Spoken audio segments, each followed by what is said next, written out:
Hey guys, so hello, here I am, it is 1:30 and I'm doing this video for the second time. I did it all, I went to upload it to find I didn't do it at all. I obviously forgot to press start. I was talking to the camera and nothing was happening. So anyway, here we are, and I'm in beautiful Estella. Now I only know it's beautiful because Ellie went off to get a coffee, and she's just back, and she told me it was lovely. But I can tell you where we stayed last night. Puente la Reina was Queensbridge was absolutely spectacular. So before I talk about today, I just want to talk a quick little bit about where we are on the walk and how it's going in general. So let me just show you the map. So I'm just going to switch cameras now for a second, pop up the map so that you can see it. So if you see there, you see what you have there. We have a total of how many days, Ellie, in total walking? 33. 33 days walking. So you can see here, there's the map of each one of them. And there's another page here. So they're all the days that we have. And his walks are basically about between 20 and 25k a day.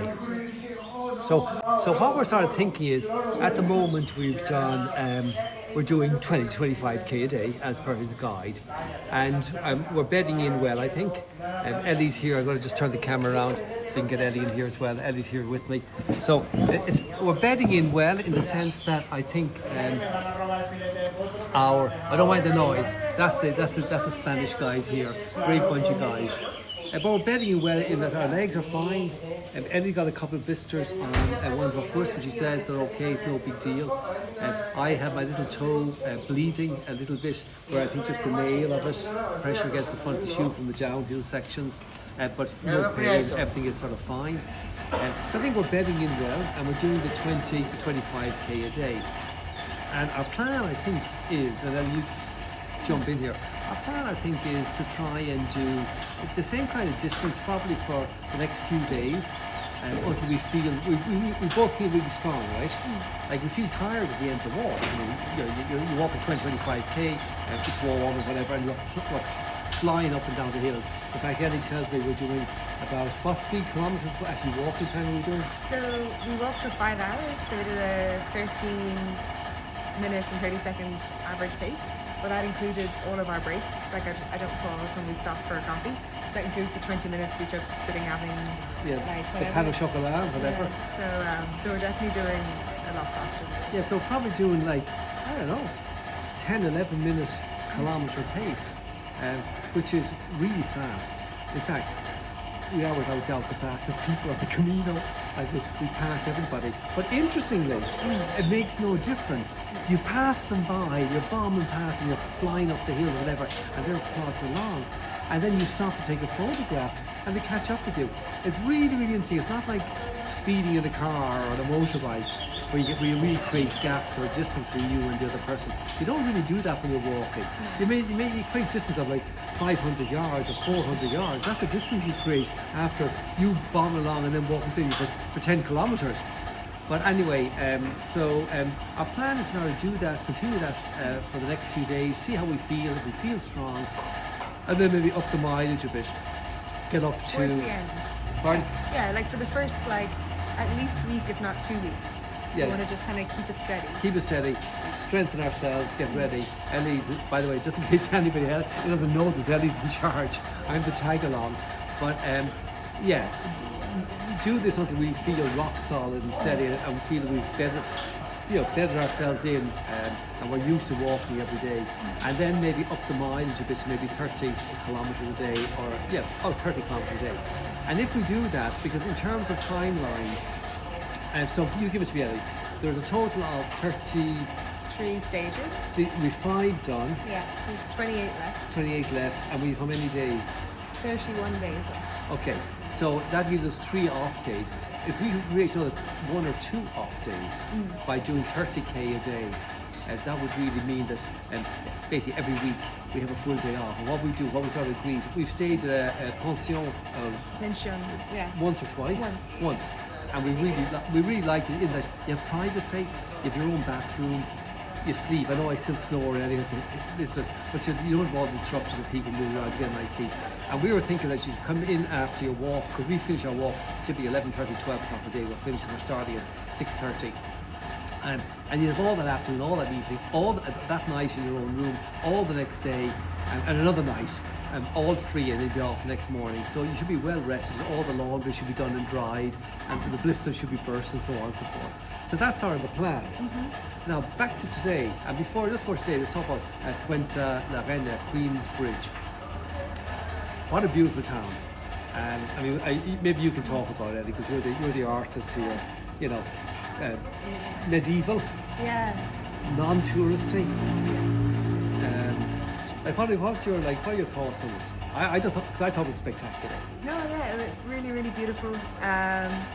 Like the amount of care and time that's really put into everything. Like a lot of time and care is put into maintaining it all really, really well. And then the bridge there is so famous. And it's from, I think you said 13th century. The king's wife, the queen, she built it for the pilgrims. So I assume a pilgrim or two fell into the river or something. I don't know. Who knows? I think got washed away because it's a big river, the Argo. By the time you get to Puente la Reina, it's a big river, and it's a spectacular bridge. Yeah. And this history, I suppose, just take your point there. They rebuilt so you can see the way it was, and now you can see the way it is. So when I say the was, I mean when it was wrecked. When, like everything in Ireland, you know, all the Norman castles, the way they're all crumbling and all the old monasteries are crumbling. Well, imagine they rebuilt that monastery, rebuilt that castle from the original stonework, left what was there and then rebuilt the bits that were missing. That's what they've done here. And repoint them and clean them up, and the streets are spectacular. It's a lot of money. I mean, all the little towns are wonderful, aren't they? Yeah, yeah. And we really are passing through somewhere every 5k or so. That's it, yeah. Like and one more beautiful than the other. Yeah, it's really impressive. It's genuine, yeah, it is genuinely impressive. If anybody wants to come to somewhere interesting in Spain, this is by far the most interesting Spain I've ever seen. I've done Spain loads of times in cars, on my bike. You don't see these places, you don't drive into them, you don't see them, and they're beautiful, absolutely beautiful. So today's walk, maybe you give me the download of today's walk.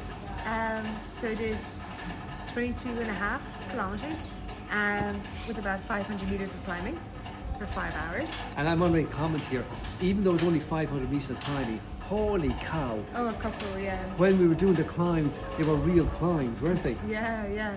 It's funny, a lot of people say how the Camino Frances is the flash route, and I think it's just flasher than other routes. It's not actually flat. So don't come in with that misconception. But yeah, it was really nice. Lots more rolling farm fields of wheat. Saw vines. Everything. Oh yeah, vines. Starseed vines. We're moving into wine territory apparently. Yeah, and and olive groves, yeah. Yeah. And met a couple of Irish guys. Paul, John and Noah. Noah from Letterfrack and John from Cork and Waterford and lots of other places. He'd done the Ironman a while ago, and he'd run marathons. He'd done all this kind of stuff. Big guy, strong guy. He's actually what did he take 3 weeks to do it or something? He has 3 weeks here. Yeah, so he's plowing ahead. He left us here and continues on to do another 3.5 hours of walking, he reckons. So, I mean, God bless youth, you know, I mean, I wish him luck. I couldn't do it. What else can we say about, eagles? Oh, yeah, we saw some gorgeous eagles circling on I guess, some air pocket. Yeah. I think they were eagles. I'm gonna have to look it up, but it had the right flare for the feathers on the wings and the tail, and the colouring was right. And they were big. They were very big. They were big. They were proper birds. I mean, they weren't our little sparrowhawks and our little kestrels at home. They were big. These were birds like with proper big wingspans. Yeah. Yeah, huge. But yeah, so cool to see like 5 or 6 of them just all spiraling together. Yeah. It's sort of wonderful. Yeah. So yeah, today I thought the going was hard. So I enjoyed the walk. It wasn't as easy as yesterday. I really enjoyed yesterday. I found the going hard. I found the going hard underfoot. My feet were actually sore at the end of today, even though we were walking on packed dirt. Most of it was packed. It was like concrete. We did have one really interesting piece of walk. We walked on a Roman road and over a Roman bridge. In fact, Ellie filmed it. And I mean, think about this. We were walking on a road, the old cobbles, the old thing that was built like 2,500 years ago. think of the millions of souls who walked that road. Think of the slaves, I assume, the people beaten in battle, building that road, all the hard labour, putting all those stones in place. And you can see on the edges, obviously, there's big slabs on the edges, and you look completely grooved from centuries of people walking on them and whatever, water running over them. And that was how lovely. The bridge, the Roman bridge, was it's just impressive. It wasn't a wonderful looking bridge, but it was a big arc, basically. It felt old. But it felt ancient, you know, it felt absolutely ancient. One thing about Spain, I think, just one comment on Spain in general, they're very proud of their history, like really proud of history. And there's something for us to learn, actually, from them. It wasn't just that they restored the monuments, it's the cleanliness of the towns.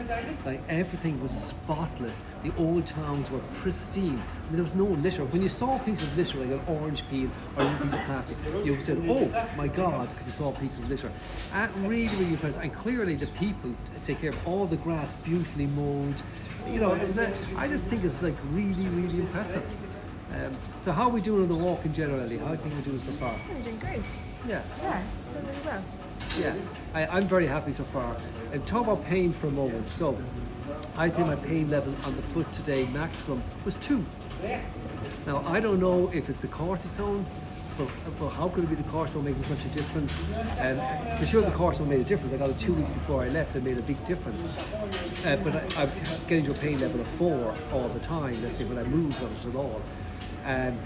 I don't know if it's the walking, because I know that when I'm injured running, I know this sounds really bizarre, and to those of you who aren't runners or hikers, don't laugh at me, but sometimes when I'm injured, I run through the injury and the pain goes away, and I'm wondering if the same is true of this, or I'm wondering if it's the ointment that Charles gave me a few nights ago, and he said by Thursday it'll have you fixed. Do you remember that?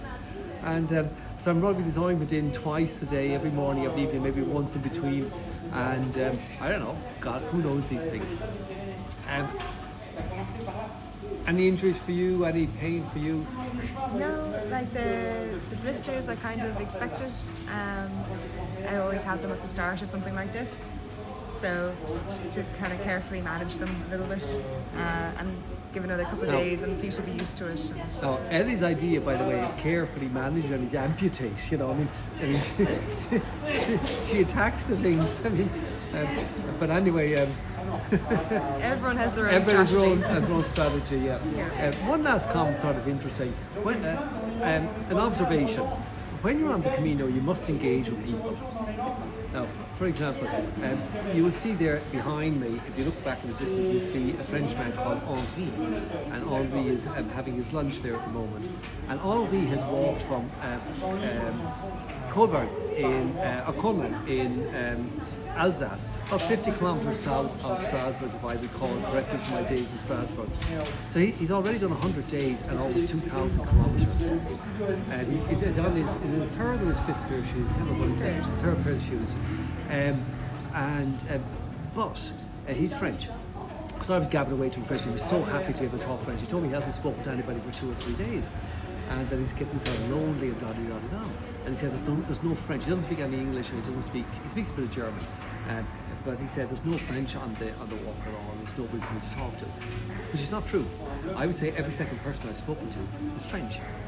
And because I go up and I say, bonjour, hello, I'm Patrick. And so I'm Patrick on the trip. I scrapped the porrick. I gave up trying to get people to understand it. So I've gone back to my original name of Patrick. And I walk up and say, hi, I'm Patrick, or Ellie goes up and say, hi, I'm Ellie, and we just shake hands and everybody talks to you. And he doesn't. We've noticed him that he's very quiet, very reserved. And it doesn't really work. If you want to, you have to make the effort and walk on, even if you have no language skills. We've got the point now where we're giving, fisting people, high-fiving people, giving them claps on the back and encouraging them, and we can't speak a word in their language and they can't speak a word in ours, but we know each other, we've recognised each other from the walk and we start supporting each other, giving each other thumbs up as we're passing by them and this kind of stuff. Just an observation. Any observations, Ellie, on the walks that you'd like to share? Any gems of wisdom that you've picked up? It's the wrong time of day to be reflecting on gems of Yeah, wisdom. that's You true. kind of, Yeah, we're winding down. exactly. We're winding down. So that's it, guys. So we'll talk to you all tomorrow.